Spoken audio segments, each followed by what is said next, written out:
So let me just share with you some of the books that I like, that I have read actually, and these are more recent reads. Most of my books over the years I've given away or sold or just gotten rid of because I would not have had the place to store them all. So let's start right here. We got the Prosperity Bible, which is a collection of writings from famous thinkers, motivational speakers like Napoleon Hill, Benjamin Franklin. About Modern Art by David Sylvester, very good book if you're into the arts. The Bible, my favorite book. I've read that numerous times and I still continue to read it. Down here we have quite a mix. We have the Canadian Securities, we have Leonardo da Vinci, American Art in the 20th Century, David Hockney, who is just, he's an extraordinary artist, there's no question about that. Picasso, Matisse, and then we go over here, we have finance, and oh, look at this, 80-10-10 by Doug Graham. Of course, that was a really good read. It changed my life.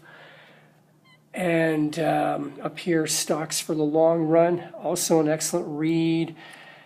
Where Mathematics Came From. This is probably one of my favorite books right here. And it basically deals with the history of mathematics, and it puts flesh and blood on all what are otherwise abstract concepts. I highly recommend it. It'll actually get you excited about math. I'll put that back up later.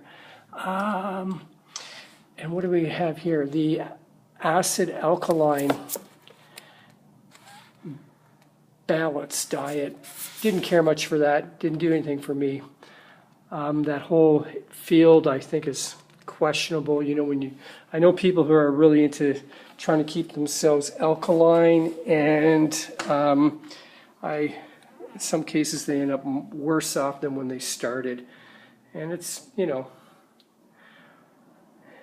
the reality is it's almost impossible to be 100% alkaline all the time. The moment you have a stressful situation, you're going to create some kind of acidity in your body.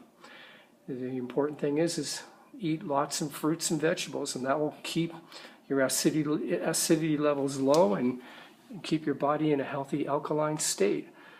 Okay, what else do we have here? Chasing Goldman Sachs, The Success Principles by Jack Canfield, and down here, this is another really good book by Tristram Stewart, The Bloodless Revolution. I recommend every vegan and vegetarian to read this book. It's not promoting vegetarianism or veganism. It's more or less just documenting the history of those movements, and you might be quite surprised. Like, for example, I don't know if you're aware of this, but Hitler was a vegetarian, and he was very compassionate towards animals. So that might be something to read, to open your mind up. Because, you know, we can get caught up in our little truisms and think we've got it all figured out. I always like to challenge my way of thinking. So that's about it. I highly encourage to, you know, read different kinds of books and expand your mind into different fields that you may not have even considered.